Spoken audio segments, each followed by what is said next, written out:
Kumusta na po tayo muli? At magandang gabi sa inyo lahat. Dito sa Pilipinas ay gabi po. At sa ibang lugar naman, tiyak po sa ibang bansa ay umaga. At ang iba naman ay maghahating gabi or nasa kalagitnaan ng sikat ng araw.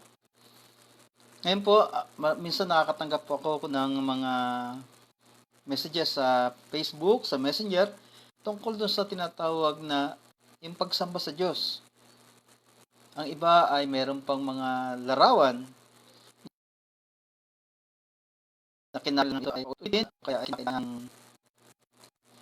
i-forward upang pagpalain. Pero sinasagot ko sila at ang aking kasagutan ay kinukuha ko ito sa awit, kabanatang 115, talatang 1 hanggang 13, tungkol po sa sino nga ba ang Diyos. At nais ko na maganda itong pag-usapan sapagkat sa panahon natin, alam niyo po ba na ang unang pananampalataya dito sa ating bansa ay hindi Katolisismo. Dahil ang iba, ang akala ay Katolisismo. O ang sinasabi ay itong mga kaibigan nating Muslim, sila ang talagang nauna rito. Pero ang totoo talaga po, ang mga tao ay sumasamba sa mga buhaya, sa mga kabundukan, sapagkat naniniwala sa tinatawag na animism. O yung pagsamba sa mga kahit na sa mga bulaklak o anumang bagay na nabubuhay sapagkat pinaniniwalaan nila na ito ay may mga espiritu kaya ay ito ay isang uri ng Diyos din. So marami, mga anito, mga ganyan. Pero nung dumating nga itong mga Kastila na bago, marami ang kumilala o niyakap ang katuroang itong tinatawag na Katolisismo. Pagkatapos nito ay dumating din ang mga Amerikano at itinuro din ang pagsamba. Kung ang tinuro ng mga Kastila ay pagsamba sa mayroong larawan, pero dito naman sa mga Amerikano na misyonaryo ay tungkol din sa pagsamba sa Diyos na sa Espiritu. Ngayon, tayo po ay naging malaya, wala na yung mga Amerikano, wala na yung mga Kastila, at maraming mga misyonaryo, at ang mga misyonaryo dito, iba't iba rin.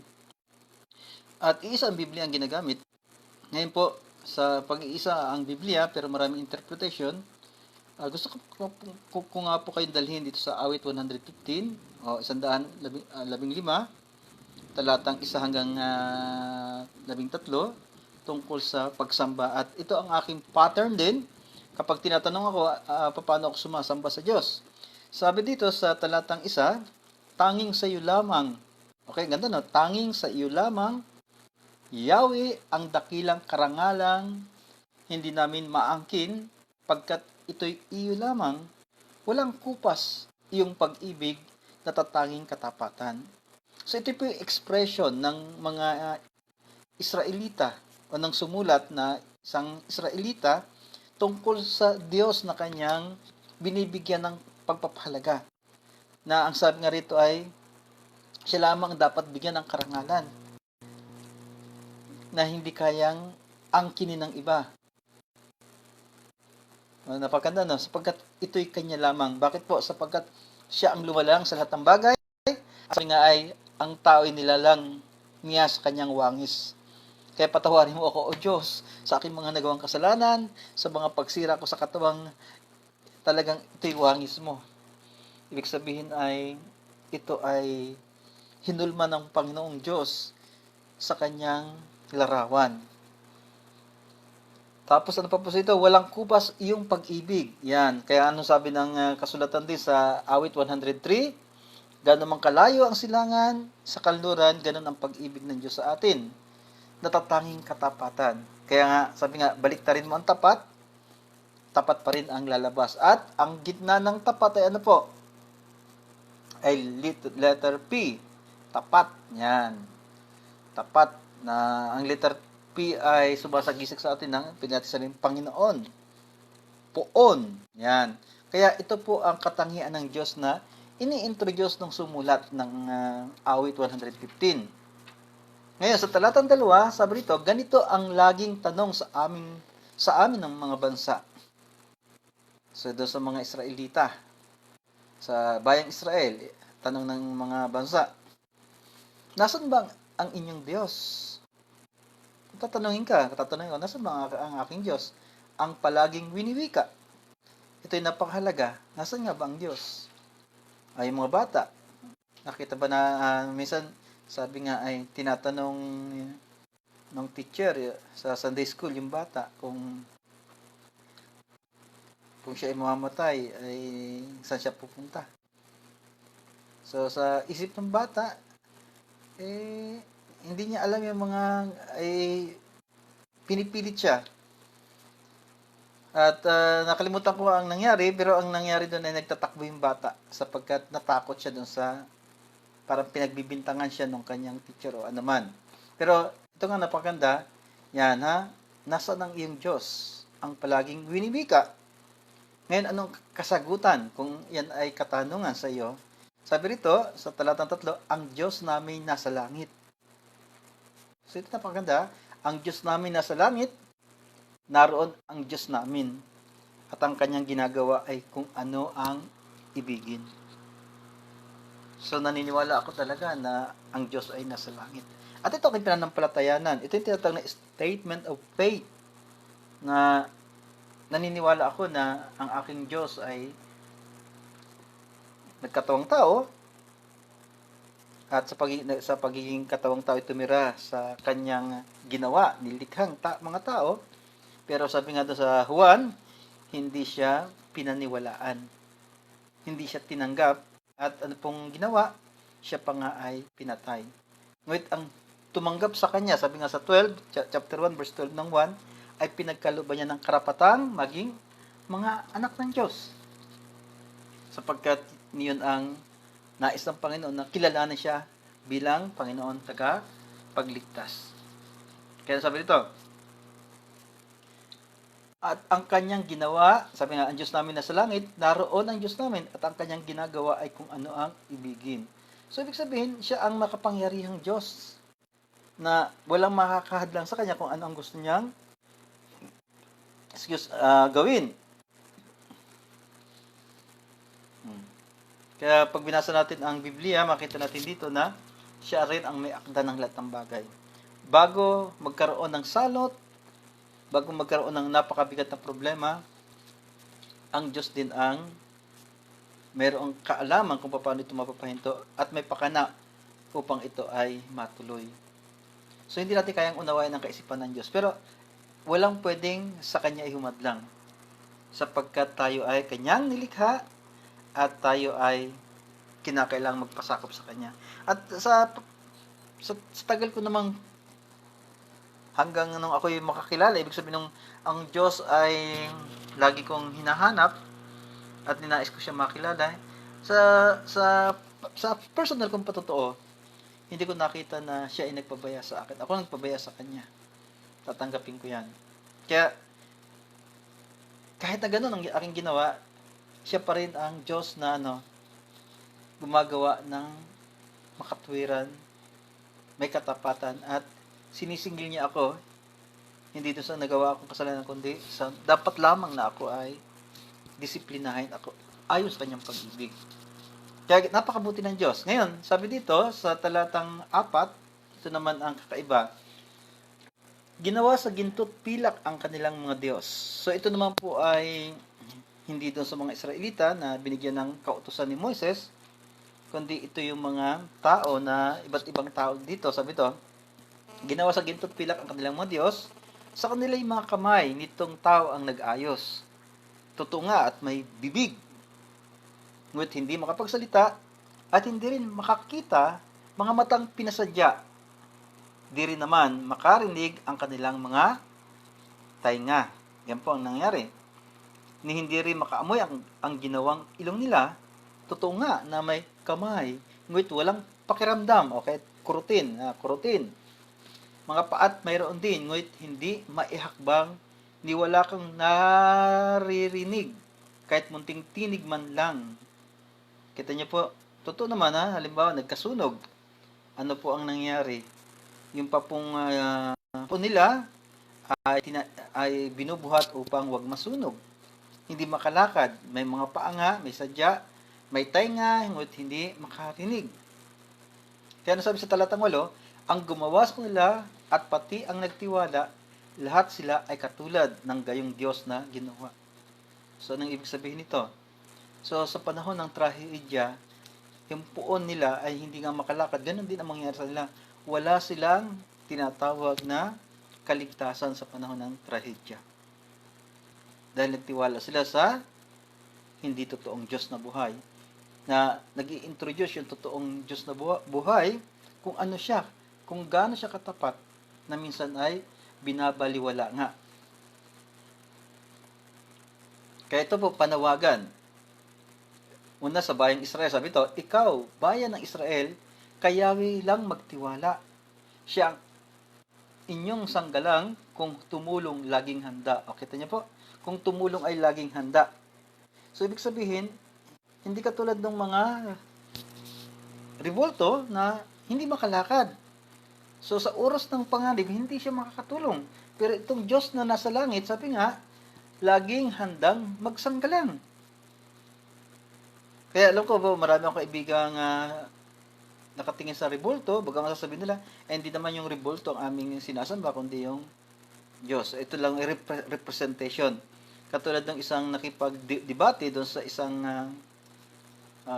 kakilala niyang Catholic defender, talagang sinabi niya doon sa tinatawag na born again defender na i-prove mo sa Biblia na yung mga sinasabing bawal na sambahin, ayun ang aming sinasamba. O, totoo nga naman, wala. Dahil nga, wala namang revolto ni Mary, ni mga gano'n, doon sa Old Testament, mga ganyan. Pero, okay, sabihin na natin na gano'n ang kanilang paniniwala, o ganyan ang paniniwala mo. Pero, pinapakita rin dito na itong sa kabanatang, kumbaga ito sa sinasabi rito, ay talagang walang larawan. Maraming katwiran, pero dito sabi ito, nasa langit ang aming Diyos at kung anong naisin ay siyang ginagawa. Tapos ito naman ang kanyang sinasabing tawag dito, yung tulong, yung help. Hindi siya nagpapabaya. Kaya ito yung hamon na tinatawag. Then, afterwards, sabi sa talatang 10, yan, kayong mga pari, kay Yahweh ay magtiwala. Siya ang inyong sanggalang kung tumulong, laging handa. So, bakit yung mga priest ay ini-encourage din dito na magtiwala sa Diyos na buhay? Sila na nga sumasamba kay Yahweh. So, alalahatin natin si Zacarias. Ano pong nangyari? Dumating yung angel at sinabi, Zacarias, maglilihi si Elizabeth at manganganak siya ng isang lalaki at Juan ang pangalan na itatawag sa kanya. Pero nangyari po, hindi naniwala si Zacarias, kaya pinarusahan. Kaya dito, maganda rito na ini-encourage magtiwala. Then, sa talatang 11, kay Yahweh ay magtiwala, kayong may takot sa Kanya, siya ang inyong sanggalang kung tumulong, laging handa. Okay, yung mga may takot, o yung gustong lumapit sa Kanya. Halimbawa, ikaw ay sa rebulto lumalapit dahil may takot ka doon sa rebulto, bakit hindi mo subukan doon naman sa Diyos ng Israel na walang rebulto? Na magtiwala ka doon na siya ay sanggalang tumulong laging handa. Dahil may kakilala ko na kung magpatotoo, yung kanya daw rebulto ay naghimala sa kanya. Puro sakit. Pinagaling daw. Hindi naman pinagaling eh. Naka-survive lang doon sa sakit. Yun daw ay himala ng kanyang puon. Pero iba ang himala ng Diyos. Kahit na sa akin, meron akong gallstone at yung isa kong kakilala may gallstone din. Pero kahit na ganoon, iba rin yung pananaw, iba yung pagtitiwala sa Diyos. Kung loobin ng Diyos, pwede namang mawala to. Kung ayaw naman Diyos, may provision siya. So, yun ang pagtitiwala.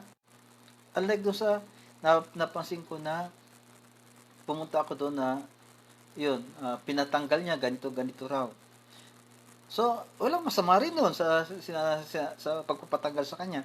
Pero iba yung damdamin, iba yung kapanatagan ng loob. Kaya ito po, yan, mga pari, magtiwala, yung may mga takot sa kanya, magtiwala sa Diyos. Lalo lang yun sa panahon ng may COVID-19. Ngayon po ay lumalala ang variant ng may COVID.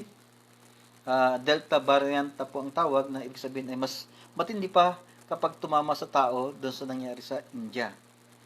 Kaya sa talatang 12, sabi po rito, ang Diyos ay magpapala. Magpapala.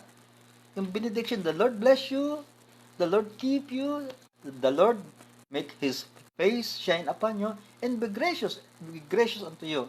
Hindi tayo lilimutin. O, kita niyo ba? Pagpapalay matatamo nitong bayan ng Israel. At tayo naging bayan niya kung tinanggap natin ang Panginoong Kristo bilang tagapagligtas. Yan ang sabi ng kasulatan. At ayon sa aking pananampalataya, at kung ikaw nananampalataya din, then we do believe that we are the same, the same nation or the same yung heritage na buhat sa Panginoon, sa mga pangakong pagpapala. O, kaya pati mga pari may pagpapalang kakamtin. Ang ganda nga, ulitin ko ha, ang Diyos ay magpapala. Hindi tayo lilimutin. O, ito po yung ulitin ko ha, yung pangako ng Diyos. Pagpapalay matatamo nitong bayan ng Israel. Pati mga pari may pagpapalang kakamtin. Sa lahat ng mayroong takot kay Yahweh, lahat magpapala kung magpalay pantay-pantay sa hamak man o dakila. So napakaganda pa, no? Ulitin ko ha, ang Diyos ay magpapala. Hindi tayo lilimutin, pagpapalay matatamo nitong bayan ng Israel. Pati mga pare may pagpapalang kakamtin. Sa lahat mayroong takot kay Yahweh, lahat mapagpapala kung magpalay pantay-pantay sa hamak man o dakila. So ang ganda po, di ba, mga kapatid? Kaya I encourage you. So mag-isip-isip ka. Mag-isip-isip tayo. Ang tama bang pagsamba, yung may rebolto na kinakailangan, halimbawa, 10 beses na re-recite o magsasabi ng ganitong mga panalangin. O kinakailangan talaga natin na sa pagsamba sa Diyos ay natitingin tayo sa langit o kaya nakapikit o anumang bagay na siya sinasamba natin sa Espiritu at sa katotohanan. Dahil sabi nga ng Panginoon, ang Diyos ay Espiritu at dapat siyang sambahin sa Espiritu at sa katotohanan. Kung naituro man sa atin dati na ang Diyos ay nga nagkatawang tao, maganda yon. Pero tingnan natin, bakit nagkaroon ng iba't ibang revolto? Sinasabing si Jesus yung bata na ninyo, tapos si Jesus ay, lumaki na, na iba't iba rin ang kulay. Pag pumunta kayo ng Quiapo, iba ang kulay niya. May black Nazarene, may mga ganito. So, hindi ko sinisiraan yung paniniwala yan. Pero, tingnan natin kung tama ba ang pagsamba doon. Tingnan din natin kung tama ang pagsamba sa Espiritu sa katotohanan. At tingnan natin kung paano siya tutulong sa panahon din ng kagipitan o mga pagsubok katulad ng COVID. Kaya encourage you, mga kakilala ko na nalilito kung anong tamang pagsamba. Kung ako'y tatanungin nyo, mas gusto ko yung itong awit 115 na ini-encourage na tularan natin ang bayang Israel. At pinapakita rin dito na paano nga ba ang isang revolto? Paano siya tutulong kung hindi nga siya makalakad, hindi siya may mata nga siya pero hindi siya makakita. May tenga, hindi makarinig. Sa panahon ng kagipitan, kaya ba niyang tumulong? Sa panahon na may sunog, dapat ba natin siyang iligtas? Kaya nung sabi rito, ang gumawas po nila at pati ang nagtiwala, lahat sila ay katulad ng gayong Diyos na ginawa. So, useless.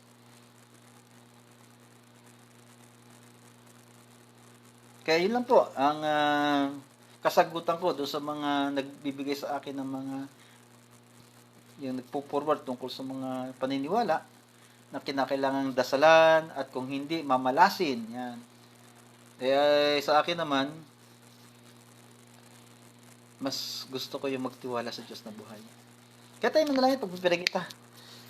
Panginoon, salamat sa time na to, sa gabing ito, at ang salita mo ay nangungusap. Pagpalain mo po yung mga tao na nagtatanong kung paano nga ba ang pagsamba sa Diyos na buhay. Turuan mo kami, Panginoon, sapagkat hindi namin alam, maging ako, Panginoon Jesus, nalalaman mo po, kahit ako nagtuturo sa salita mo, nag-aaral sa salita mo, ay may kakulangan pa rin ako.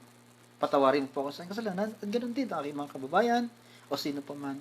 Muli mo kami i-revive, O Diyos, sapagkat ang nais namin ay kung ano ang totoong Diyos na buhay, na tapat, banal, nangako ng napakadaming mga pangako, ay siya naming totoong sambahin. At naniniwala kami, nagtitiwala, na handa siyang sa amin ay tumulong sa panahon ng kagipitan. Kaya salamat po, dakilain ka, puring ka in Jesus' name we pray. Amen. God bless you po, at salamat sa gabing ito.